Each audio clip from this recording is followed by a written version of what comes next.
자, 2022년 대비 객관식 노동법 강의 진행하도록 하겠습니다. 자, 맨 처음에 제가 이 키워드를 두 개 써놨죠. 시간, 효율 이렇게 써놨죠. 이번 객관식 강의는요. 원래 제가 2022년 교재를 출판을 해야 되는데 출판하지 않고 2021년 교재에다가 추록을 추가해가지고 강의를 진행할 겁니다. 자, 이렇게 해서 교재는 먼저 말씀을 드렸고, 그리고 우리 강의의 목표가 뭐냐 이렇게 말씀을 드려보면 강의 목표는요. 시간을 줄이는 데 있습니다. 그래서 여러분들이 이 1차 노동법이 절대평가잖아요. 우리는 60점이 넘어가시면 합격을 충분히 할 수가 있죠. 그래서 고루고루 다른 과목들이 다 60점 넘는다. 그러면은 안심하고 2차에 집중하는 게 훨씬 더 공인노무사 시험을 합격할 수 있는 확률을 높이는 길이에요. 그래서 아마 지금 공부하시는 분들 중에 두 부류가 있을 것 같아요. 처음부터 그냥 1차만 목표로 하신 분들. 그리고 두 번째 부류는요. 2차 공부를 하시면서 1차도 병행하신 분들 이렇게 있을 것 같아요. 자, 어떻게 준비를 하시든지 간에 공부는 지금 이제 얼마 남지 않은 시간이기 때문에요. 자신 있는 과목은 시간을 좀 줄이고 자신 없는 과목에다가 시간을 많이 투자를 해야 됩니다. 그래서 1, 2차를 병행하시는 분들은 1차보다는 2차에 이제 좀 병행을 할 수 있도록 2차를 병행할 수 있도록 2차에도 시간을 배정해 주셔야 되고요. 1차만 준비하시는 분들도 노동법만 지금 하고 계시지 않을 것 같아요. 오히려 노동법은 공부한 부분은 좀 쉽게 풀리는데 뭐 민법이나 뭐 경영학이나 사회보험법이나 이런 다른 법들이 좀 구멍이 난다 이러신 분들이 있을 것 같아요. 예, 그래서 우리 강의의 목표는요. 100점 만점이 목표가 아니에요. 80점. 잘 나오면 80점인 거예요. 그렇지 않다 하더라도 충분히 70점은 나올 수 있어요. 자, 그것을 목표로 한다라고 말씀드립니다. 자, 그렇게 해서 시간을 줄이면서도 효율을 높여야 되겠죠. 그래서 어떻게 하느냐? 일단 범위를 넓히지 않을 겁니다. 범위를 넓히지 않고 시험 문제가 반복해서 나오는 부분, 그리고 2차하고 웬만하면 겹치는 부분, 이 범위 위주로 강의를 진행할 겁니다.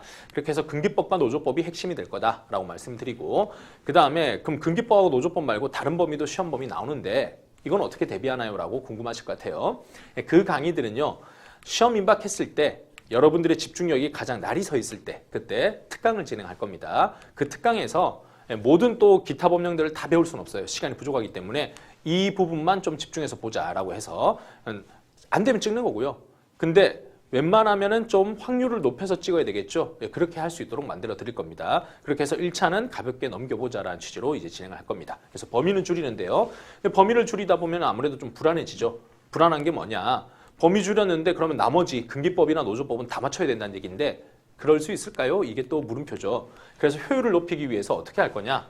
이 강의가 그냥 문제만 푸는 강의를 진행하면은 여러분들이 공부가 되어 있지 않은 분들은 따라오기 힘들 거예요. 그래서 맨 처음에는요, 효율을 높이기 위해서 조문 부분을 먼저 다시 한번 학습을 할 겁니다. 자, 조문을 복습한다는 얘기는 뭐냐면요, 이 교재 있죠. 여러분들이 이 교재 가지고 계실 겁니다. 2021년판 적중노동법 교재 앞부분에 보면은 기본 이론을 되게 짧게 정리해 놨습니다. 그 부분 중에서 판례 말고요. 조문 위주로 좀 정리를 할 겁니다. 조문은 암기를 하고 있으셔야 되는데 아무래도 여러분들이 공부하시다 보면 이 조문은 어렵게 돼 있고 또 보기 싫게 돼 있다 보니까 좀 거리가 점점 멀어집니다. 그 부분을 다시 한번 상기를 해보자라는 취지고, 그럼 판례는 어떻게 하냐? 판례는요. 객관식 보기 안에서 그 의미를 따라갈 겁니다. 조문은 암기가 필요하기 때문에 계속 보는 거고요. 판례 부분은요. 판례는 암기보다는 이게 무슨 말을 하는지 이해를 하셔야 돼요. 원래 여러분들 대법원 판결문 찾아보시면요. 내용 엄청 깁니다. 근데 이 긴 내용 중에서도 요지, 그 요지조차도 이 시험 문제에선 다 나오지 않아요. 그중에 뭐 한두 줄, 길어봤자 한 세네 줄로 압축해가지고 판례는 이런 취지다라고 나옵니다. 그렇기 때문에 여러분들이 판례 내용을 암기하고 있으면은 2차 시험, 주관식 시험 칠 때는 잘 씁니다. 근데 객관식 시험 칠 때는요. 오히려 길게 하는 것보다는 이 단어 정도만 있으면은 답이다 아니다 이것만 아시면 되거든요. 그래서 이해하고 핵심 단어만 파악하는 걸 위주로 연습을 할 거고, 그건 이제 보기, 지문이라 그러죠. 문제의 지문을 통해 가지고 그 내용을 설명을 드릴 겁니다. 자, 이렇게 해서 한번 이론 가볍게 보고 그 다음에 객관식 보기를 열심히 보겠다라고 말씀드리고요. 객관식 문제는요. 예상 문제보다는 제일 좋은 게 기출이에요. 기출. 왜 기출 문제가 좋냐라고 말씀드려보면요. 이게 법학이기 때문에요. 변형이 좀 어렵습니다. 예시를 하려고 해도 그 예시에서 또 보이지 않는 어떠한 조건이 있을 수도 있거든요. 그러니까 문제를 창작해서 내기가 굉장히 힘든 게 이 법학이에요. 그래서 대법원 판례에 있는 사실관계를 낸다거나 아니면은 법조문에서 누구나 맞출 수 있는, 누구도 이견을 제기할 수 없는 그런 내용들로 구성이 돼 있어요. 그러다 보니 기출문제에서 나왔던 그런 텍스트가 반복이 돼요. 그 정도에서 계속 단어 조금 바꿨다가 할 수 있댔다가 아니면 해야 한다라 이런 단어가 좀 바뀌고 이견이 없어야 되기 때문에 그리고 여기에 대해서 해석이 다른 사람들이 없어야 되기 때문에 여기에 대해서는 기출문제 텍스트에서 거의 재반복이 이루어지더라. 그래서 우리는 기출문제 위주로 본다라는 겁니다. 예상문제 아마 여러분들 불안하시다. 예상문제 사서 보겠다라 하신 분들이 있을 텐데 그런 분들은 100점 목표로 하시면 그렇게 하시면 돼요. 100점 목표고 나는 1차 시험을 전과목 100점을 맞아서 좀 기분이 좋아지고 싶다. 이렇게 하시면 그렇게 하셔야 돼요. 근데 아시죠? 1차 과목을 아무리 여러분들이 잘 보셔도 2차 시험 또는 면접 때 전혀 이득이 없어요. 1차는 그냥 여러분들 최종 합격을 위해 가지고 하나의 허들이고 시간을 좀 지연시키는 수험 기간을 좀 길게 하는 그런 뭐랄까요 장애물이 하나에 불과하다 이렇게 말씀드릴 수 있을 것 같아요. 그래서 우리의 본 게임은 2차에 있다라고 생각하시고 1차는 최소한 시간을 투자해야 되겠고 그러기 위해서는 범위나 양을 늘리기보다는 시험에 안 나오는 그런 텍스트를 보기보다는 시험에 있는 거 위주로 보자. 그래서 기출을 보시면 되겠습니다. 근데 기출도 1개년도만 보면 좀 불안하죠. 그래서 5개년도 좀 더 길게 본다면 뭐 7개년도 이렇게 공부를 하거든요. 그 범위 정도 보시고 추가로 해야 될 게 기출에서 여러분들이 답만 찾으면 안 돼요. 문제를 풀 수 있다라는 얘기 그리고 다음번에 나왔을 때 변형을 대비할 수 있다는 얘기 이런 얘기를 들어보셨을 겁니다. 여러분들이 답만 찾게 되면은 다음번 나왔을 때 시험 문제를 똑같은 걸 계속 내지 않아요. 우리가 여러분들 뭐 문제은행에서 나오는 뭐 자격증 다는 거 뭐 쳐보셨을 거예요. 뭐 컴퓨터 시험 같은 거 거기서 보면 필기 시험 보면은 기출 문제 보다 보면 그 답이 그대로 나오죠. 답만 외우고 있으면 맞출 수 있는 문제들이 나옵니다. 근데 우리는 그렇지 않다는 거죠. 그래도 예전에 오답이었던 것을 정답으로 바꿔내고 단어가 조금씩 아니었던 것을 맞게내고 조건을 달리해보고 이런 식으로 해서 문장 자체를 알고 있는지는 테스트는 합니다. 그래서 답만 보시면은 여러분들이 변형에 대비할 수 없어요. 그래서 모든 지문들을 하나하나 다 한번 뜯어서 보자라고 말씀드립니다. 그래서 기출문제 모든 지문을 살펴본다 이렇게 말씀드릴 겁니다. 그래서 범위는 줄이되 시험 문제 나왔던 그 범위 안에서는 기출문제는 웬만하면 다 샅샅이 살펴보자 이렇게 말씀을 드리고요. 자, 그 정도 준비하시면은 충분히 여러분들 합격선 넘어갈 수 있다라고 말씀을 드릴 수 있겠습니다. 자, 그래서 이 강의를 효율적으로 대비하는 거는 아무래도 강의를 보면서 준비하시는 분들은 복습 위주로 좀 하실 거라고 생각합니다. 예습이 이미 충분히 돼 있으면요. 문제풀이 강의를 보기보다 스스로 문제를 풀고 계시겠죠. 근데 여러분들이 지금 문제풀이 강의를 수강하신다라고 하면은 아직까지 기본 이론이 완벽하진 않다라는 생각이 드실 것 같아요. 이런 분들은 예습보다는 복습 위주로 하시면 되겠고요. 복습을 하면서 해설지 봐도 돼요. 해설지 보면서 제가 강의 중에 설명했던 거 내용 상기하면서 이 지문 나오면 이 부분을 집중적으로 보자. 이 감을 계속 익혀주시면 됩니다. 자, 이렇게 해서 공부방법 한번 말씀드렸고 교재에 대한 거는 아까 서두에서 제가 2021년도 판으로 한다라고 했죠. 그리고 추록을 제공할 겁니다. 그 추록은 강의 진도에 맞춰가지고 계속 업로드를 해드릴 겁니다. 그리고 맨 마지막에 이제 추록이 다 나오고 나면은 제 카페에다가 다시 올리기도 할 겁니다. 자, 추록을 통해서 뭘 할 수 있을까라고 했을 때요. 이 내용을 다 반영해서 교재로 내면 참 좋겠지만은 이미 교재를 구입하신 분들이 또 추가적인 비용이 든다는 것도 좀 문제점이 있었고 두 번째로는 추록에 있는 내용을 가지고도 충분히 공부를 하기에 유리한 점도 있더라고요. 뭔가 개정이 되거나 새로운 판례가 나왔거나 이렇게 됐을 때 추록이 나오겠죠. 그러면 이 부분이 개정됐구나 하면서 여러분들이 시험 문제에 나올 수 있는 확률이 높은 내용들을 지금 바로 비교해서 학습을 할 수 있는 그 장점도 있었습니다. 그래서 여러분들이 최근 문제를 충분히 대응할 수 있도록 추록은 제공해 드릴 거다. 이렇게 말씀드립니다. 강의는요. 이렇게 이제 지금 띄워놓은 게 제 교재에 그 편집된 PDF 파일이에요. 근데 여러분들 교재에서는 아마 이 붉은빛이 아니라 흑색 내지는 뭐 청색 이런 색으로 보이실 겁니다. 자, 그런 게 교재 편집 작업을 했을 때는 출판사 넘어가기 전까지는 이렇게 텍스트에 뭐 어떤 효과를 입혔을 때 이렇게 핑크빛으로 돈다고 하더라고요. 그래서 뭐 이 색을 좀 싫어하시는 분들도 계실 것 같은데 제 교재에 어쨌든 스캔본은 아니고 PDF 원래 편집본으로 강의를 저는 진행을 할 겁니다. 그래서 이 위치는 우리 교재하고 똑같으니까요. 이 프린트 페이지를 보시면서요. 이 PDF 페이지를 보시면서 내용이 좀 잘 안 보인다라고 하시면은 여러분들이 교재를 보시면서 따라오시면 되겠습니다.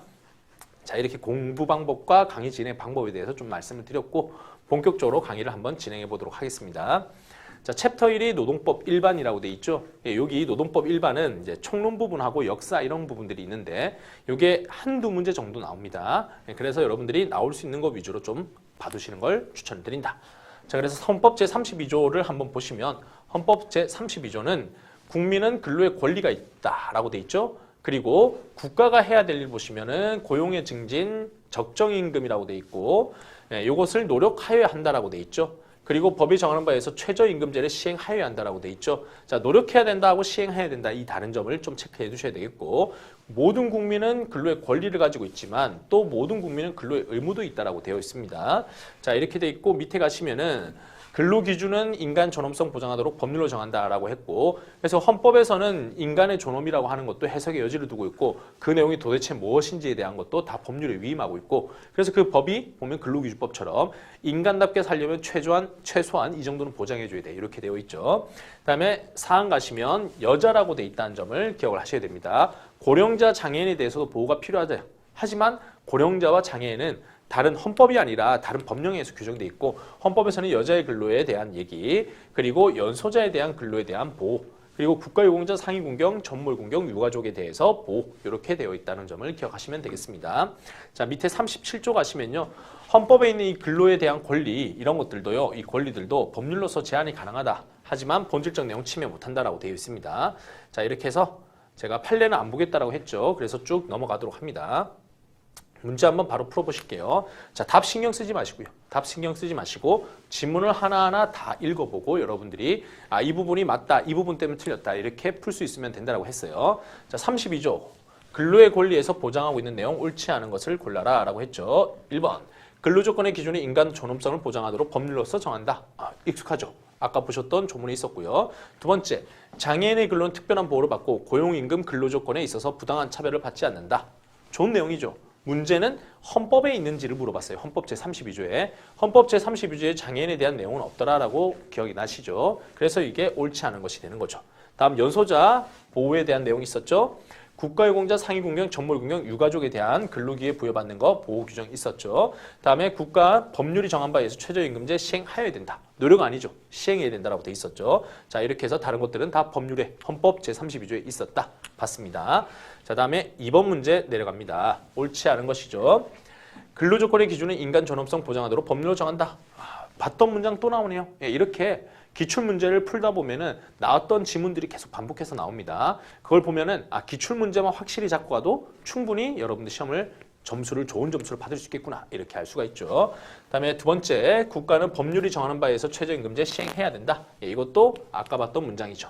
자 고령자 근로 특별한 보호 아니라 그랬죠. 아까 여성도 아니고 여자라고 돼 있었죠. 그리고 전몰군경에 대한 얘기 있었죠. 이렇게 해서 보호하는 주체가 뭔지 보셔야 되겠고 상식으로 풀면 안 된다고 했습니다. 자 고령자 없다라고 했고요. 여자에 대한 거 있었고 그 다음에 근로 의무도 국민은 지고 있죠. 이렇게 해서 옳지 않은 건 3번 봤습니다. 다음 세 번째 문제.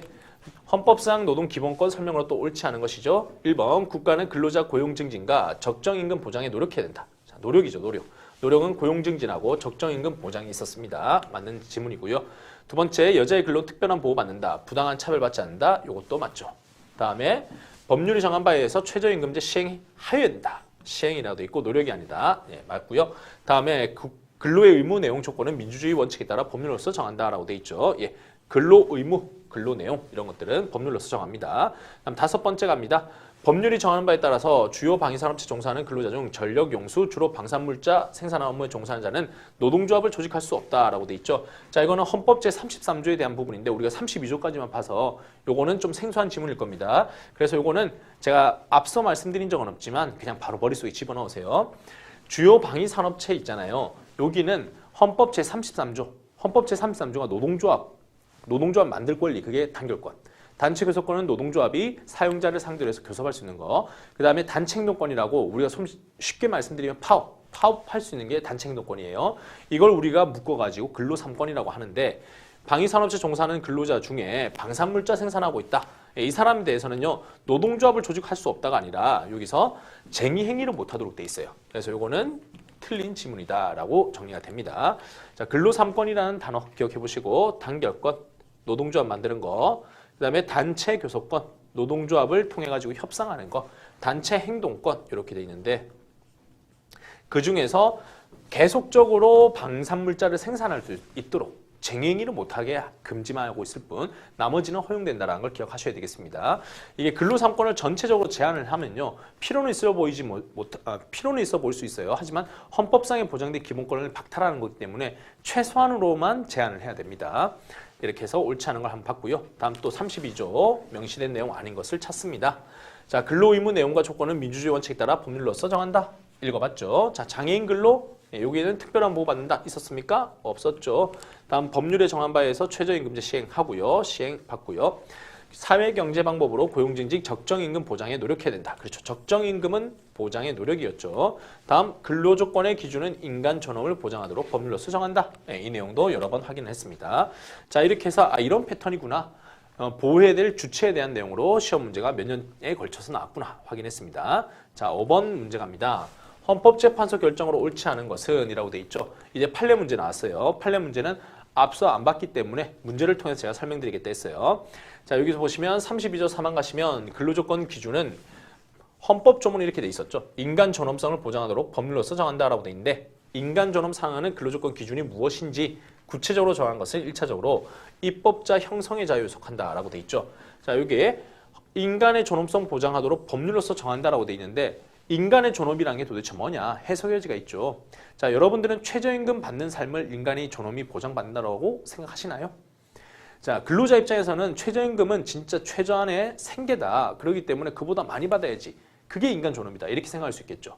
한 달에 그래도 고기라도 좀 썰어보고 그리고 밥 먹고 나면 비싼 커피라도 한 잔 마시고 그게 인간 존엄이다. 할 수 있겠죠. 근데 또 사용자 입장에서는 일은 시키고 싶은데 임금을 많이 주면은 회사 입장에서는 또 부담이 힘들죠. 부담하기 힘들 수 있겠죠. 그러니까 최저임금이 이미 굉장한 수준이다라고 보기 때문에 최저임금만 해도 된다라고 볼 수도 있겠죠. 자, 그런 서로 간의 입장차가 있다는 겁니다. 그럼 인간 존엄이라고 하는 좋은 단어가 있으나 이 인간 존엄은 해석의 여지가 있으니 그래서 이걸 법률로서 정하겠다 하고 헌법에서는 밀어놨죠. 그럼 법률은 누가 만듭니까?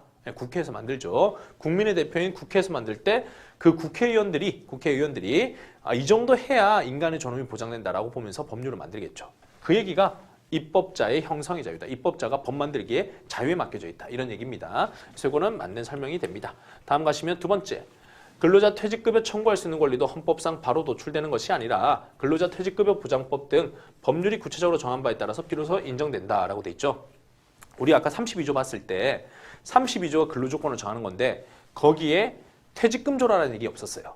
근로조건은 다 법률에 맡겨놓고 있고 그래서 근로기준법, 퇴직급여 보장법 이런 법들에 의해 가지고 근로자들이 최저한으로 보장받아야 될 근로조건이 나와 있는 겁니다. 그래서 이것도 맞는 설명입니다. 세 번째, 일할 자리에 대한 권리뿐만 아니라 일할 환경에 대한 권리도 함께 내포하고 있다. 자, 근로의 권리 얘기죠.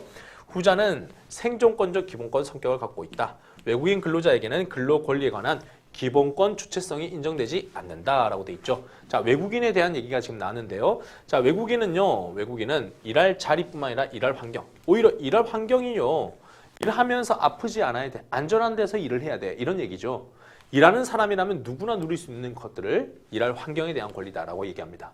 그러면 지금 보시면 여기에 외국인 근로자가 있는데 이 외국인 근로자가 체류 자격이 있든 없든 그래도 이 사람도 사람이잖아요. 사람으로서 기본적으로 일하면서 죽진 않아야 되지 않겠느냐. 안전하게 일해야 되지 않겠느냐. 그래서 이 기본권 주체성은 인정이 됩니다. 그래서 이건 옳지 않은 얘기가 되고요. 다음 네 번째 해고예고 제도. 해고예고 제도는 해고하기 한 달 전에 알려주는 것 또는 한 달치 임금 주는 제도를 얘기합니다. 근로관계 존속이라는 근로자 보호 본질적 부분과 관련되는 것이 아니다.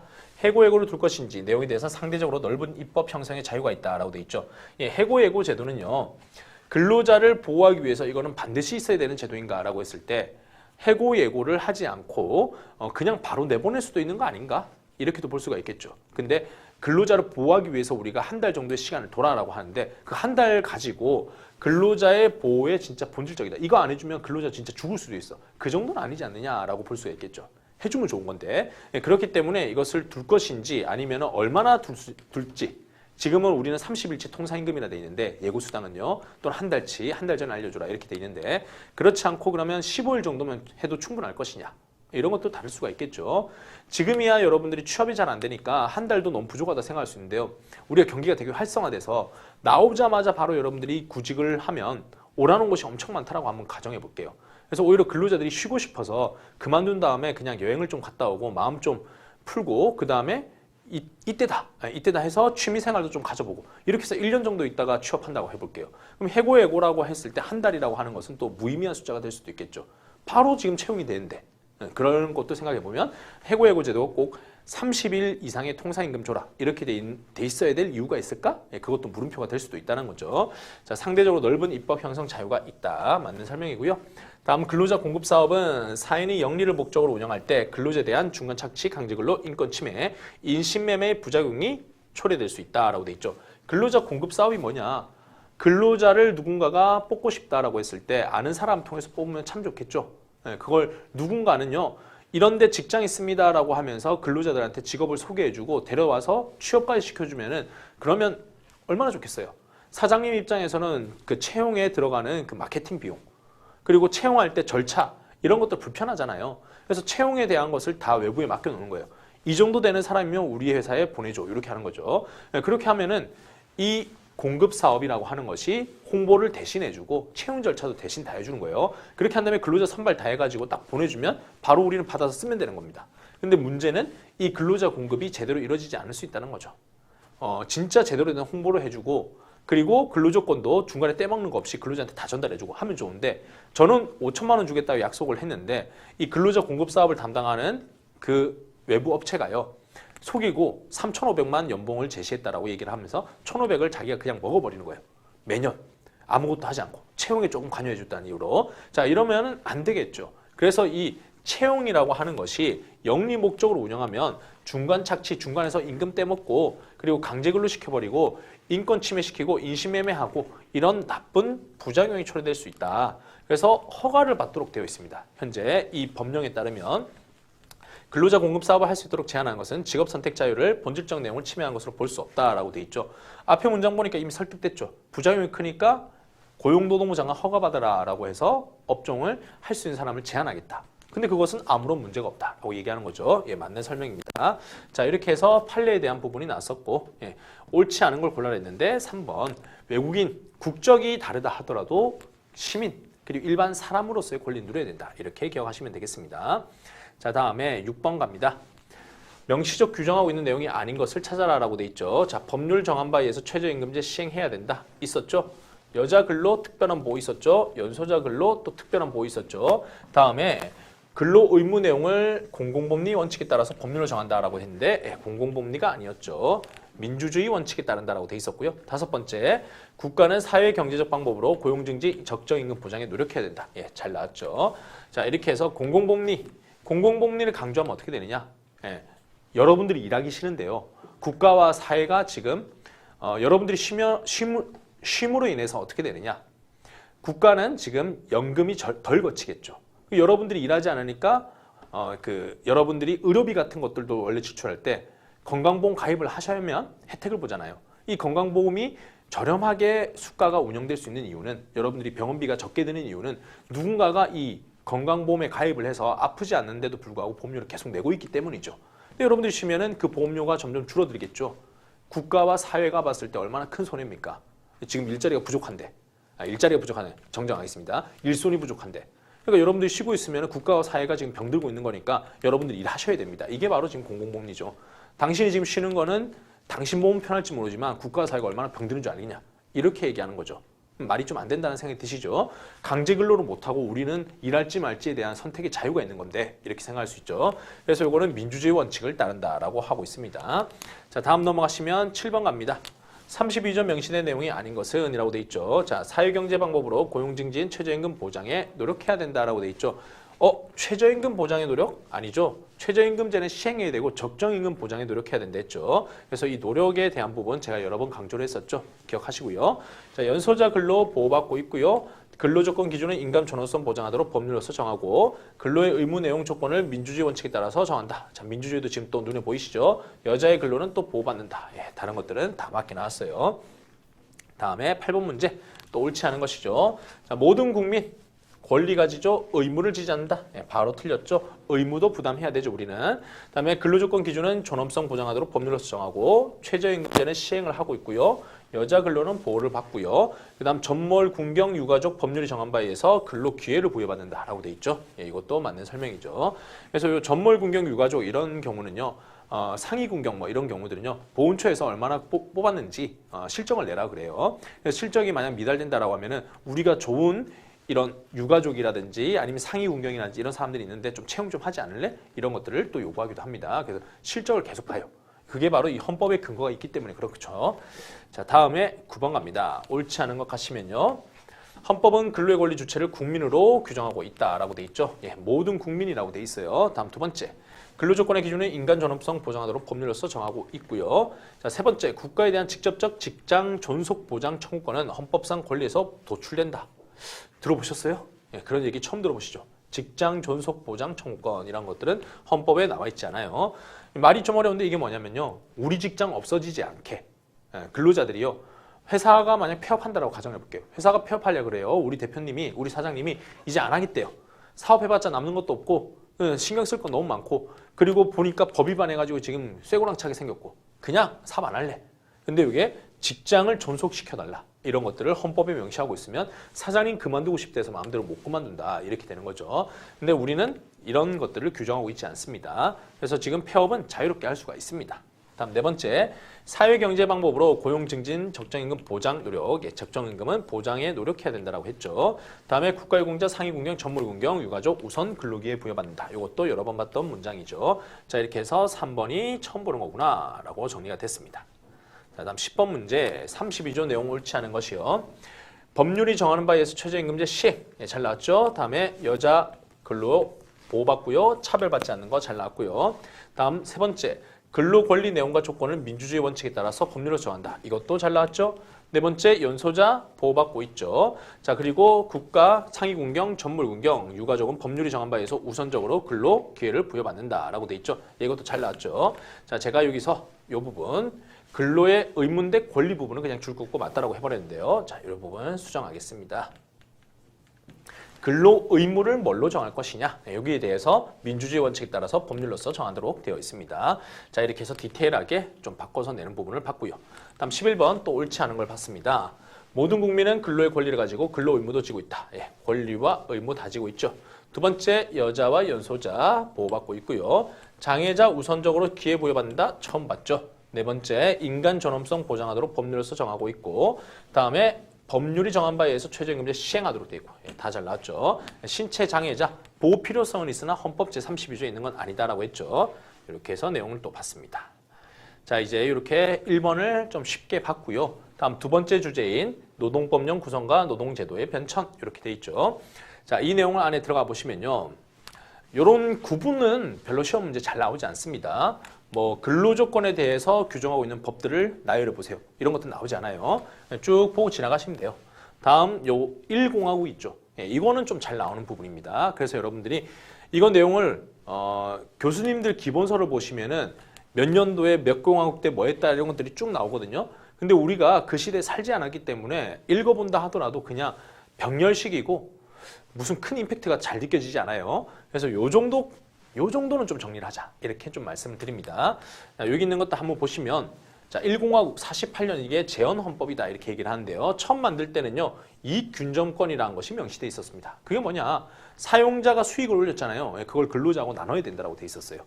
그걸 요구할 수 있도록 돼 있었어요. 굉장하죠. 지금은 수익을 올렸다라고 해도 사업주가 뭐 성과급 주긴 하죠. 안 주는 회사도 있고요. 그게 헌법에 명시되어 있진 않아요. 사용자가 주고 싶으면 주는 거고 주기 싫으면 마는 거다. 이렇게 되는 거죠. 근데 예전에는 근로를 통해서만 사용자가 수익이 나다 보니까 이 사용자의 수익은 사용자만이 잘해서 나온 것은 아니다. 이렇게 봤던 시절이었던 거죠. 48년 옛날 떠올려 보시면 지금이 어떻습니까? 지금의 노동이라는 것이 이제 계속 투입이 돼야 될 게 아니라 어느 정도 이제 선이 올라가고 나면 시장 지배력을 통해서 돈을 벌기도 하고 노동이 아니라 수입을 얻기도 하죠. 근데 예전 이때만 하더라도 공업을 중심으로 한 그런 수입이들이 그런 사업들이 진행되고 있었죠. 공업을 잘 발전시키고 수익이 나오려면 근로자가 투입될 수밖에 없죠. 근로자를 통해서 이익을 받다 보니까 이익균점이 필수였다라고 생각을 했던 거죠. 그래서 이게 우리나라이고 북한이나 저기 중국 이런 데 아니었어요. 공산당 아니었어요. 그런데도 이게 들어와 있었다. 되게 센세이션하다 보니까 이게 시험 문제 좀 잘 나옵니다. 다음 넘어가시면 53년도에는 노동사법. 지금은 노동사법이라 부르지 않죠. 예전에 노동사법이었고 보면 노동조합법, 노동쟁의조정법에서 지금은 우린 노조법이라 부르는 게 옛날에 이렇게 나눠져 있었습니다. 노동조합을 할 수 있는 거 하고 그다음에 노동이 쟁의를 할 수 있는 거는 다르다. 이렇게 해서 두 개를 구분했어요. 근데 지금은 우린 노동조합과 노동조정 및 쟁의에 대한 것을 합쳐가지고 그냥 우리가 줄여서 노조법 이렇게 부릅니다. 근로기준법도 지금은 우린 독자적으로 되어 있고요. 노동위원회법이 그때 53년도에 나왔다. 이게 나 보이고요. 자, 부당노동행위 제도 변천에 대한 부분 한번 기억을 좀 해두시면 좋습니다. 맨 처음에 보시면 노동조합의 부당노동행위도 규제를 했어요. 지금은 우리 법은 현재는 사용자 것만 규제하거든요. 근데 옛날에는 노동조합도 규제를 했고 직벌주의를 해가지고 벌칙이 중심이었습니다. 자, 그러다가 이제 63년도 제3공화국 가시면요. 부당노동 행위만 좀 초점 맞춰보고 볼게요. 원상회복주의라고 돼 있죠. 처벌이 아니라 잘못했다. 원래대로 돌아가자. 그래서 뭐 반성문 쓰고 앞으로 안 할게. 이 정도만 하는 게 원상회복주의라 한다면 직벌주의는 형사처벌인 거예요. 사용자를 뭐 벌금 또는 징역을 때리는 거. 이게 목표다라는 거죠. 그래서 관점이 갑자기 바뀌었죠. 옛날에는 처벌하겠다였는데 지금은 원상회복주의. 반성하고 다시 노사관계 정상화하는 게 더 중요하지 않냐. 이렇게 갔던 거죠. 그리고 노동조합의 부당노동행위를 삭제를 시킵니다. 옛날에 노동조합도 처벌했는데 지금 삭제했다. 이렇게 봤고요. 그럼 위에 있는 거 산별노조를 강제했다라고 돼 있죠. 맨 처음엔 노동조합 만들 때는 무조건 산별노조부터 만들어. 이렇게 갔던 게 제3공화국 그리고 노사협의회 제도라는 것을 도입을 했는데 옛날엔 노조법 안에 노사협의법이 있어요. 지금은 나눠져 있거든요. 이 점이 다르다. 다음 가시면 5공화국 때 노사협의회법을 제정하죠. 요 64년도에는 같이 있었는데 뛰쳐나옵니다. 노동조합과 노사협의회는 완전 다르거든요. 노동조합은 다툼을 통해 가지고 뭔가 노동조합이 쟁취해내는 거라면 노사협의회는 쟁의 같은 거 못해요. 서로 웃고 떠들고 친하게 지내면서 서로 잘 지내보자. 이게 노사협의회다. 이렇게 이해하시면 좋겠어요. 자, 기업별 노조 강제라고 이제 노동조합을 형태를 바꿔버립니다. 산별에서 기업으로. 상기 이렇게 기억을 해두십시오. 시초는 산별이었다. 그러다가 기업으로 바뀐다. 다음 가시면은 86년도에 부당노동행위 사용자 원상회복주의 직벌주의라고 됐죠. 직벌에서 원상으로 바뀌었다. 그 다음에 둘 다 인정됐다. 원상회복. 꼭 형사처벌하지 않고 잘못했으니까 정상적으로 돌아가자. 이걸 할 수도 있고 또는 형사처벌도 할 수 있고 이렇게 됐죠. 자, 사용자가 여전히 굳혀져 있죠. 부당노동행위가 맨 처음에 노동조합도 처벌했다가 그 다음 노동조합에 부당노동이 삭제됐다가 사용자만 지금 남아있다. 이렇게 됐죠. 다음 넘어가시면 87년도에 기업별노조 강제조항이 삭제됩니다. 자, 이렇게 해서 산별노조했다가 기업별노조했다가 그 다음에 기업별노조 강제조항 삭제라고 됐고요. 그 다음 근차법 얘기 만들어지고 노조법 통합되고 그 다음에 2006년에는 필수유지 업무 이게 도입됐다라고 돼 있죠. 이거는 뒤에 있는 노조법을 알고 나면 좀 쉬운 부분인데 지금은 좀 어려울 것 같아요. 필수 유지 업무가 뭐냐? 여러분들 지하철 떠올리면 됩니다. 지하철 지금 파업했다라는 소식 들어보신 적 있죠? 하지만 지하철은 운행이 됩니다. 이유는요. 필수 유지 업무이기 때문에 파업을 하더라도 어느 정도 적정 인력은 유지하면서 가동률은 유지하면서 파업해라 이겁니다. 안에 들어가는 또 업종 중에는 병원도 있어요. 근데 옛날에는 아예 쟁행위 자체를 못했었어요. 그게 직권중재를 통해 가지고 노동위원회에서 무조건 쟁행위 하기 전에 이렇게 단체백 체결해 해버렸거든요. 그게 된 것이 2006년입니다. 말이 조금 꼬였네요. 다음 가시면 2007년도에는 부당해고 벌칙 조항이 삭제됐다라고 돼 있죠. 이행강제금 제도가 신설되었다. 예전에는 부당해고하면 무조건 형사처벌 받았었어요. 근데 지금 이 개정돼서 이행강제금은 형사처벌은 아닙니다. 빨리 근로자 복귀시켜. 이걸 하기 위한 금전적 압박인 거지 형사처벌은 아닙니다. 자, 다음 넘어가시면요. 2010년도에는 유급 노조 전임자 제도 폐지, 근로시간 면제자라는 것이 도입이 됩니다. 이것도 되게 큰 이슈였습니다. 옛날에는 노동조합을 할 때 노동조합은 원래 회사 일을 하지 않고 노동조합 일만 하는 게 전임자거든요. 그렇게 전임자 일을 하면 노조 일을 하고 사용자 일을 하지 않으니까 월급 받을 근거가 없어요. 근데 지금까지 유급으로 받았던 겁니다. 회사가 줬었어요. 하지만 이것이 사용자로부터 일도 하지 않는데 돈을 받으니까 그리고 사용자가 정하는 대로 월급 받다 보니까 이것이 노동조합이 어용화, 자주성을 잃게 하는 그런 요소가 되기도 했었습니다. 그래서 이거를 2010년도에 전격적으로 폐지를 하면서 이렇게 폐지를 하면 이제 노조 일만 하는 사람들이 월급 받을 수 있는 수단이 없어지니까 노조가 이제 휘청거리는 거예요. 아무도 노조 일을 하려고 하지 않아요. 그러면 노동조합의 누군가가 담당을 해서 노동조합 일을 맡아줘야 노동조합이 계속 유지가 되거든요. 이 제도에 순기능이 있으니까 돈 받을 수 있는 근거를 만든 게 유급 근로시간 면제자 제도입니다. 그다음에 2011년도에는 복수노조가 허용되게 됐다라고 돼 있죠. 그 외에도 큰 굵직한 사건들은 있지만은 지금은 이 정도 연역으로 시험 문제 잘 나오는 것들은 특히나 잘 나온 거는 부당노동 행위제도 어떻게 변천이 됐는지, 노동조합 강제는 어떻게 했었는지 이런 것들이 잘 나옵니다. 그리고 재헌헌법 이것도 기억을 하셔야 되겠습니다. 밑에 가시면 외국의 입법 사례들도 또 한 문제씩은 나옵니다. 자, 맨 처음에 1871년도 이때는 영국에서 시작을 한다. 영국이 그때 당시만 해도 가장 산업이 발전했었죠. 2차 산업혁명은 어디서 일어났는가 생각해 보시면 그랬을 때 산업혁명의 나라 영국이다. 이거 기억나시죠? 그래서 맨 처음에 노동조합은 형사면책이라 되어 있는데 옛날에는 3명 모이면은 처벌받는 시대가 있었다. 이렇게 생각하시면 되겠고요. 그래서 노동조합을 만들 수 있는 힘부터 주어집니다. 다음 1906년입니다. 말이 또 금방 혼났네요. 1906년도 이때도 영국이고 쟁행이 민사면책도 인정됩니다. 맨 처음에 국가가 처벌하다가 그 다음에는 사용자들도 노동조합에 대해 가지고 손해배상하지 마, 손해배상 청구하지 마 이렇게 지금 바뀐 겁니다. 그다음에 1919 숫자도 좋죠. 바이마르 헌법 이때는 단결권이라고 하는 것을 명문으로 보장해 줬습니다. 이때는 앞으로 이제 처벌하지 않을게 민사면책 앞으로 손해배상하지 마 이렇게만 했다면 요거는 아예 헌법전에 들어갔다라고 보시면 되겠어요. 이거는 독일에서 만든 거고 바이마르 헌법은 뭐 법을 공부해 보신 분들은 많이들 좀 들어보셨을 겁니다. 되게 급진적이고 지금 와서 봐도 되게 좋은 내용들이 많이 들어가 있다라고 얘기를 하죠. 자, 밑에 가보시면 또 시험 문제 잘 나오는 미국에서의 법들입니다. 미국 나왔죠. 자, 1935 보시면은 부당노동 행위 제도를 만들었고 클로즈샵 노조를 가입해야만 회사를 취업할 수 있었어요. 단결 단체교섭 단체행동권이 명문으로 인정됐다라고 돼 있죠. 자, 이때가 대공황이 발생해서 뉴딜 정책이라는 걸 시행할 때였습니다. 뉴딜 정책을 통해 가지고 했던 게 국가가 주도해 가지고 경제를 발전시키는 것도 있었지만은 사용자의 이 부당함을 균형을 맞추려면은 노동조합에 힘을 실어줘야 된다 이렇게 했었거든요. 노동조합에 힘을 실어준 게 이겁니다. 부당노동행위 제도 만들면서 노동조합 탄압하는 것도 형사처벌하겠어. 클로즈샵을 인정하면서 일단 노조 가입부터 해. 그 다음에 회사가 들어가. 이렇게 되니까 노동조합이 되게 커지겠죠. 그 다음에 단결 단체교섭 단체행동권을 헌법 또는 법률에 명시를 딱 해버리니까 그러니까 이제 이것을 침해하는 것은 국가와 사회 질서를 침해하는 거예요. 이렇게까지 봤던 게 미국에서의 1935년입니다. 그 다음에 1947년도 테프트 하틀리법 이렇게 돼 있죠. 자, 이거는 노동조합의 부당노동 행위를 규제한다 그랬죠.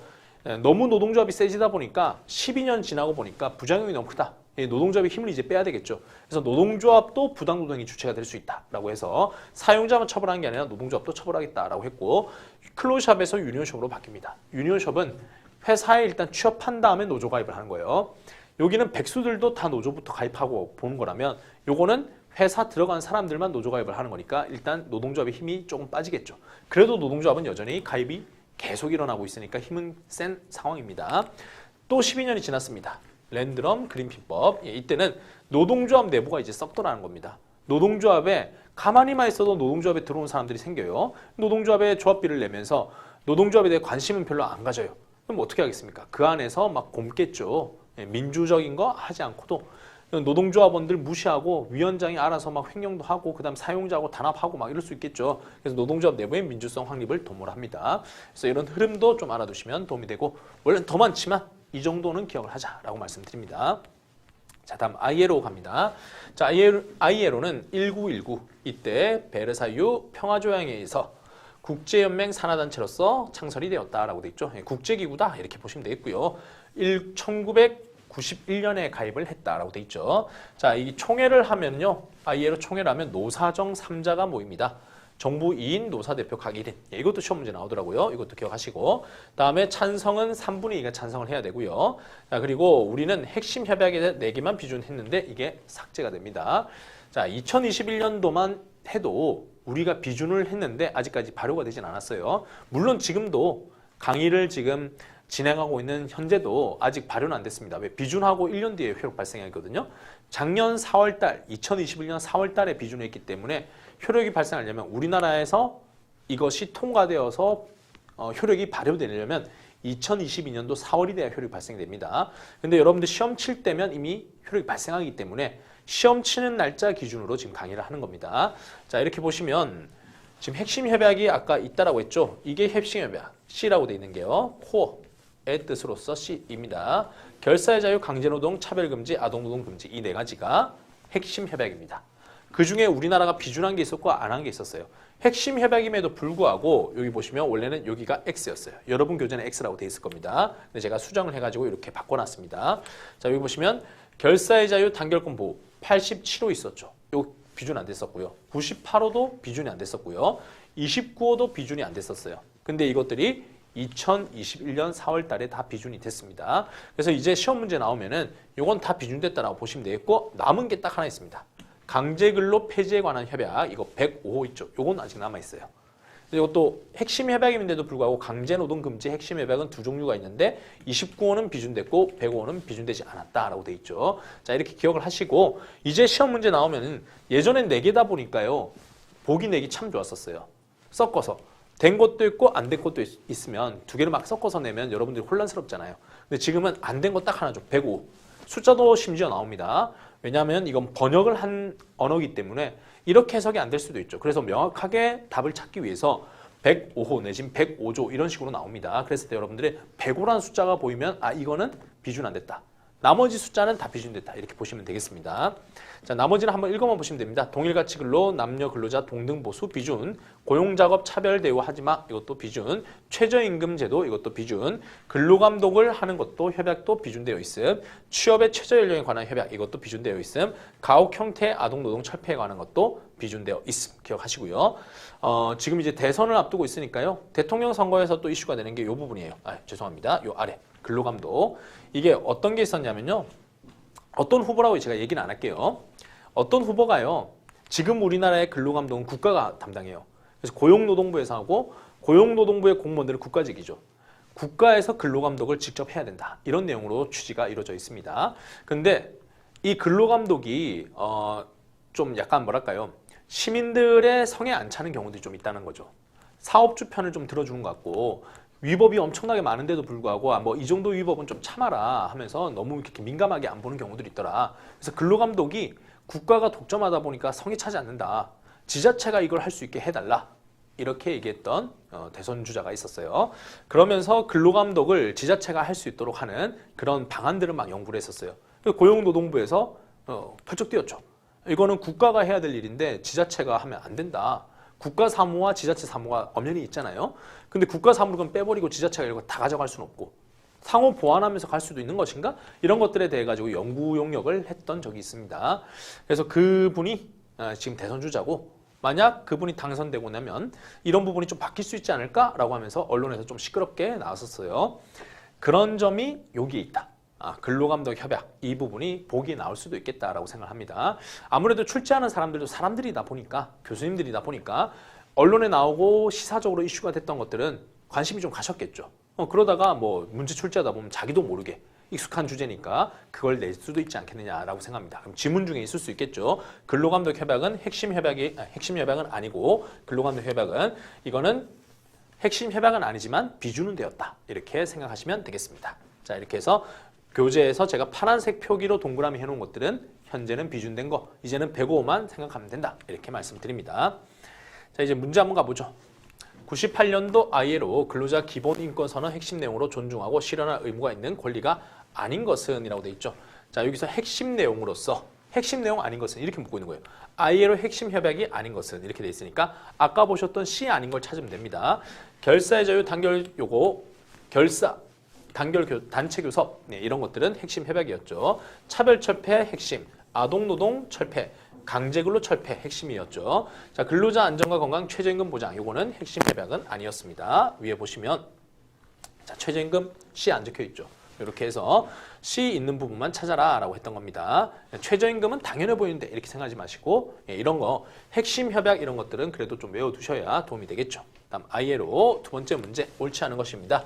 1919년 베르사유 평화조약에 의해서 국제연맹 산하단체로 창설이 되었고 3분의 2 이상 찬성이다. 이거 아까 보셨던 내용이죠. 그 다음에 노사정 3자이고 정부 2, 노사 1인 이것도 맞는 설명.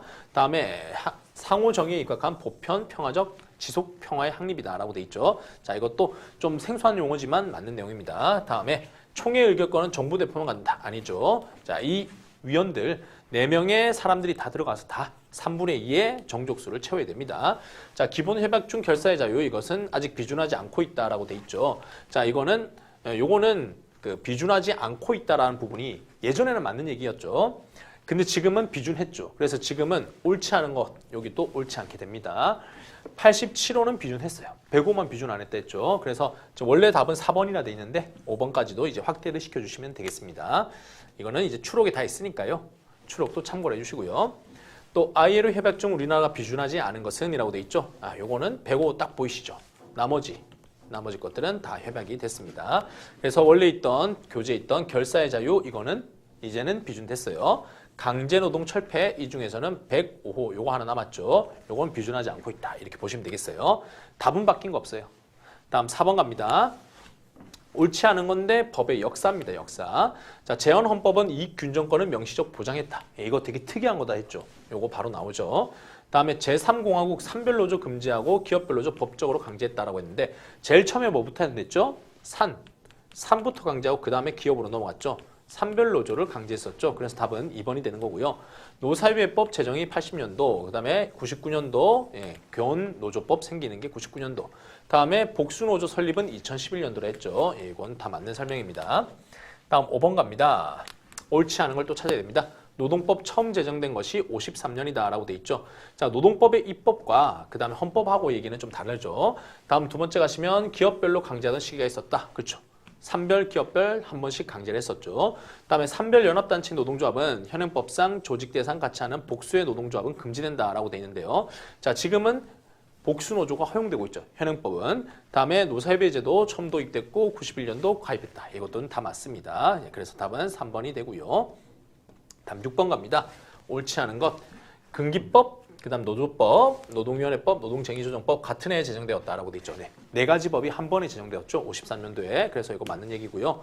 다음에 근로3권은 제헌헌법부터 기본권으로 규정되어 있었다라고 돼 있죠. 처음부터 우리는 근로3권을 인정하고 시작했습니다.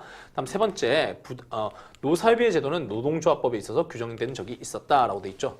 노조법 안에 들어갔던 적도 있었다라고 했죠. 맞는 설명. 네 번째, 부당노동행위 구제제도는 최초 도입된 이후 현재까지 원상회복주의만을 취하고 있다 했는데 아니죠. 예전엔 벌칙만 있었다가 원상회복 갔다가 이제 두 개 다 있다라고 했죠. 이렇게 해서 흐름을 좀 보셔야 되겠고, 다섯 번째, 영리목적으로 하는 사기업이다. 법률이 정한 바에 의해서 이익 분배 균점할 수 있는 권리가 헌법상 보장된 적이 있었다. 이익 분배에 대한 균정권, 이익 균정권 얘기죠. 이런 적이 있었죠. 재헌헌법 때. 그래서 옳지 않은 거 4번 봤고요.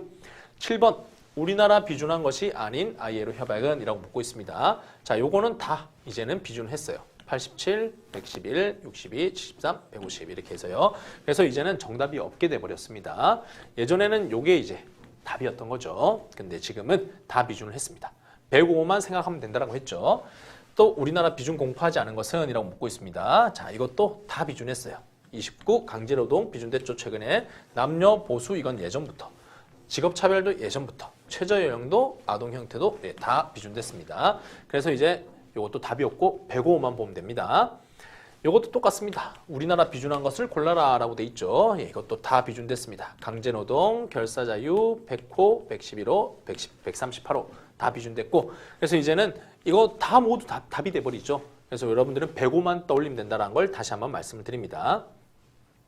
자, 또 ILO 핵심 협약에 해당하지 않는 것은 이라고 되어 있는데 아까 보셨던 C 부분을 찾아라 라고 되어 있는 거죠. 자, 여기에 대해서는요. 자, 성면 사용 이거 있죠. 요게 아닙니다. 나머지 최저연령, 아동 철폐, 그 다음에 아동노동 철폐, 결사의 자유, 강제노동 이런 것들이 다 핵심 협약이고 성면 사용만 아니다라고 기억하시면 되겠어요. 이것도 건강하고 직결되는 거잖아 이렇게 생각할 수 있죠. 근데 그게 아니었다. 핵심 협약은 여기 해설과 같이 결사의 자유, 강제근로, 차별금지, 아동노동금지 이게 핵심 협약이다라고 되어 있습니다.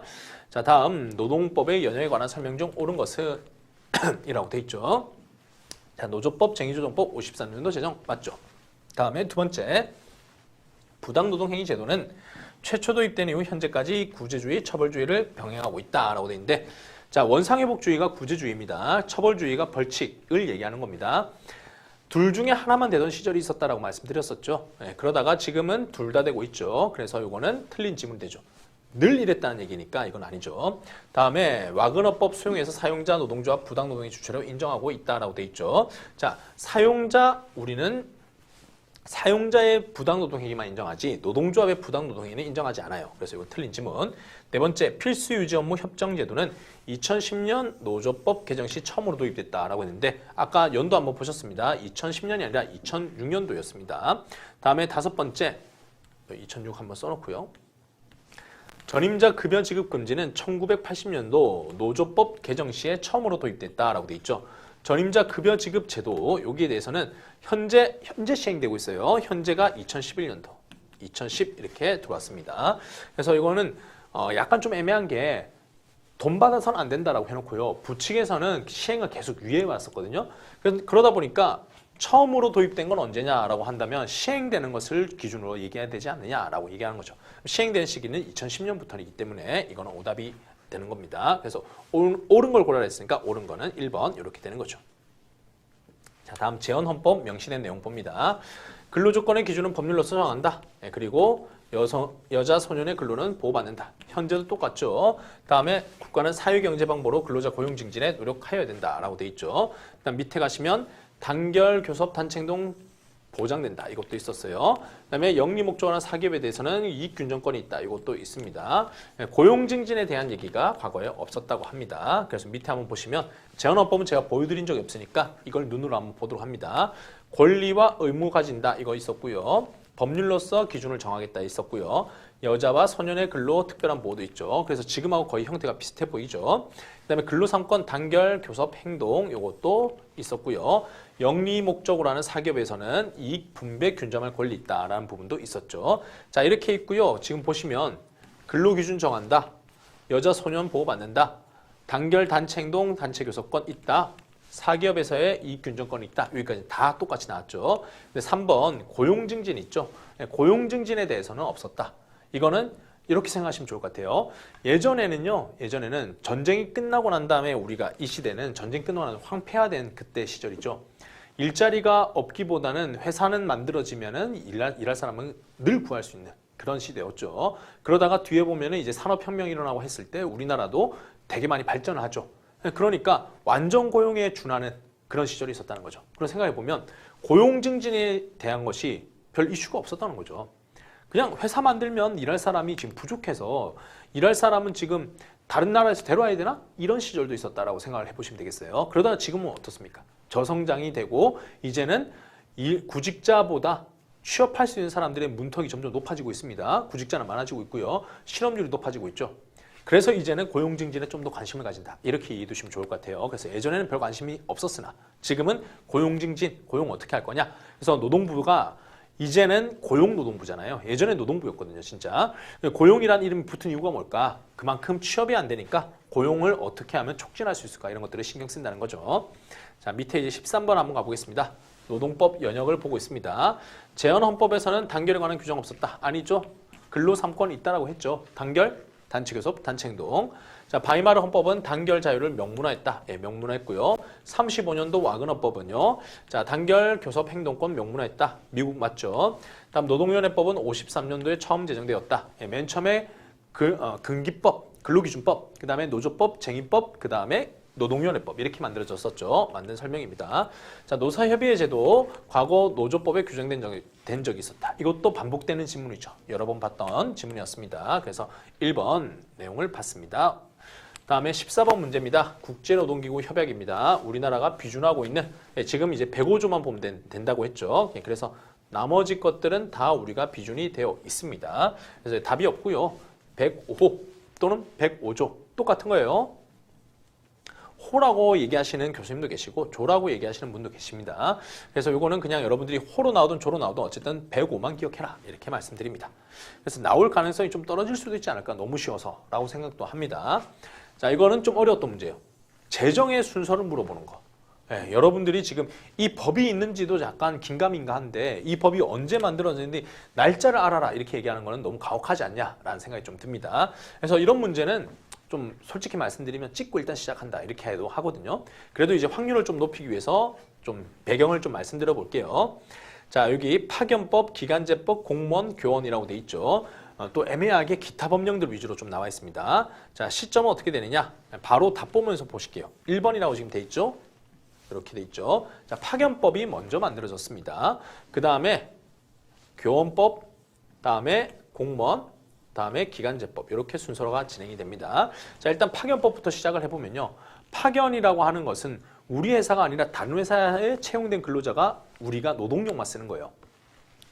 이런 구조거든요. B회사 직원인 갑을 A 회사가 직원을 채용하는 게 아니라 보내주면 그냥 쓰는 거예요. 간접 노동이죠. 간접적으로 근로자를 채용한 것과 같은 효과를 누리는 거죠.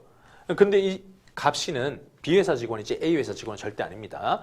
자, 이런 거 양성해야 될까요? 이렇게 문제가 되는 거예요. 근데 이런 거가 원래는 근로기준법에서 뭐라고 하냐? 우리가 쓸 직원이면 우리가 직접 채용해라 이렇게 돼 있지 다른 회사 직원은 우리한테 보내서 써라 이렇게 안 돼 있단 말이죠. 근데 이 파견이 막 성행을 하니까 좀 제한이 필요하죠. 제한을 하기 위해서 만든 게 파견 근로자를 보호하겠다라고 하는 법이 만들어집니다. 자, 이때는 언제냐? 채용을 늘 지금까지는 우리나라에서 직접 고용이 원칙이었다가 어느 순간부터 직접 고용을 좀 꺼리게 돼요. 그게 98년도라고 돼 있죠. 이때가 여러분들 아실지 모르겠는데 국가 부도 사태가 벌어졌던 그 시기입니다. IMF라고 하는. 그러다 보니까 옛날에는요. 인력은 늘 필요할 겁니다. 산업이 계속 성장을 하니까. 사회가 계속 성장을 하니까. 그러니 근로자를 엄청 뽑았었어요. 대졸 신입사원 나오면 일단 뽑고보자. 이렇게 간 다음에 뽑은 다음에 가르치면서 옥석을 가리자. 이렇게 갔었거든요. 근데 국가가 부도해요. 기업들이 막 망해요. 어떻게 하겠습니까? 이제는 사람 뽑는 게 두려운 거예요. 근로자들도 안 나가요. 막. 나가봤자 이제 이직할 회사도 없으니까요. 점점 직접 채용을 꺼리게 되는 거죠. 그러면서 나왔던 게 이제 노동력은 필요하고 하지만 뽑고 싶진 않고 고용에 대한 책임지고 싶지 않고 그러니까 다른 회사 직원을 우리가 데려 쓰겠다는 파견이 성행합니다. 그럼 그 파견에 대해서 좀 제한을 둬야 되겠죠. 그래서 만들어진 게 파견 근로자 보호 등에 관한 법률입니다. 시대상 국가가 위기였고 기업들이 망해갖고 직접 고용을 꺼리더라. 그러다 보니까 파견을 계속해서 근로자들 데려오는데 보니까 지금 파견을 해야 될 업무도 있고 안 해야 될 업무도 있는데 우리 회사에 진짜 필수인재도 불구하고 파견 근로자로 쓰더라. 그럼 안 될 거 아니에요. 그래서 파견을 좀 제한해야겠다 해서 파견 업종을 제한하고 이 법안에는요. 그리고 파견을 일정 기간 이상 했으면 직접 고용을 해라. 이렇게 나오는 법이 만들어진 겁니다. 그래서 일단 파견법을 먼저 만들었다. 다음 가시면 교원노조에 대한 것을 만들었습니다. 자, 교원이 여러분들 뭐 정교조 아시죠? 원래 선생님들이 노동조합 만들 수 있는가 이렇게 됐을 때 선생님들도 하나의 근로자의 역할을 하고 있으니까요. 이런 사람들도 노동 3권을 보장해줘야 되는 거 아니냐 이렇게 됐었어요. 근데 우리나라에서는 선생님들이 일반적인 그냥 학원 선생님들이 아니잖아요. 이분들은 공교육이라고 하는 것을 담당하고 있고 이 사람들은 공무원의 집에 있단 말이죠. 공무원들한테 이 근로 3권을 보장할 수 있을까? 그래서 가르치다가 갑자기 파업하겠다고 가버리면 수업을 받지 못하는 이 학생들 이거 어떻게 할 거냐? 수업권에 대한 침해다. 이런 것들이 문제가 됐었어요. 하지만 어쨌거나 이분들이 가르치는 업무는 우리나라는 국가에서 맡아서 하고 있지만 공교육을 하고 있지만 꼭 국가가 하지 않을 수도 있잖아요. 그래서 근로 3권을 보장해 줄 필요성이 크다라고 봤던 겁니다. 그래서 노동조합 할 수 있도록 이걸 만들어줬는데 이것이 2007년, 여기 아니죠. 99년에 이것을 만듭니다. 자, 다음에 이제 공무원도요. 그러면 교원이 아까 제가 말할 때 뭐라 했습니까? 선생님이지만 이분들이 우리나라에서는 공무원이다라고 했죠. 그래서 여러분들 뭐 공립학교 나오셨다. 초, 중은 이제 다들 선생님들은 공립.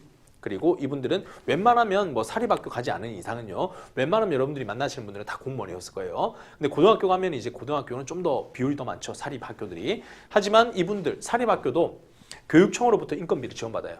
공무원과 다름없는 지위를 누립니다. 사실상. 자, 그러다 보니까 교원이 됐는데 일반 공무원들도 당연히 만들 수 있는 거 아닌가요? 이렇게 되겠죠. 그래서 세 번째 2006년도 이렇게 만들어집니다. 법이 만들어져요. 다음 가시면 이제 기간제법. 이거는 언제 만들어지냐? 2007년도에 제정이 되죠. 기간제 근로자는요. 일정한 날짜를 정해놓고 근로자를 쓰는 걸 얘기합니다. 마음대로 써왔단 말이죠. 원래는 우리가 채용하면 종신고용, 정년될 때까지 무조건 쓰는 거고 웬만하면요. 그렇게 1년 또는 2년 이렇게만 쓰진 않았었습니다.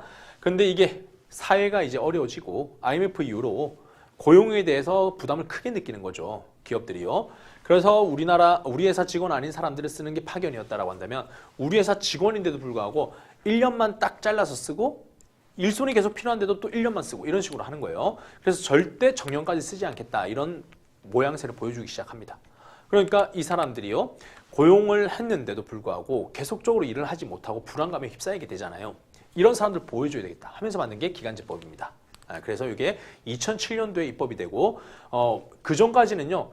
이걸 입법을 해야 되냐 말아야 되냐 가지고 엄청 싸웠어요. 근데 2007년도에 입장은 뭐였냐? 이 사람들을 법이 아무것도 없다 보니까 오히려 얼마 안 쓰고 자르더라. 그래서 2년까지는 쓰게 해주자. 이렇게 하는 논리가 설득력이 얻게 돼요. 2007년도에서는 이 사람들을 보호해주겠다는 이유로 2년까지는 기간제 근로자 써도 된다. 이렇게 하는 거죠. 이 법은 2년까지 써도 된다는 거는 양날의 검처럼 작용을 합니다. 하나는 기업에서는 2년 동안 기간제 근로자를 자유롭게 쓸 수 있다. 이런 기업의 자유를 보장해 주는 것 같아요. 근데 또 하나는요. 2년 넘어가면 이 사람들은 무기계약으로 써야 되거든요. 기업에 약간 부담을 주는 거죠.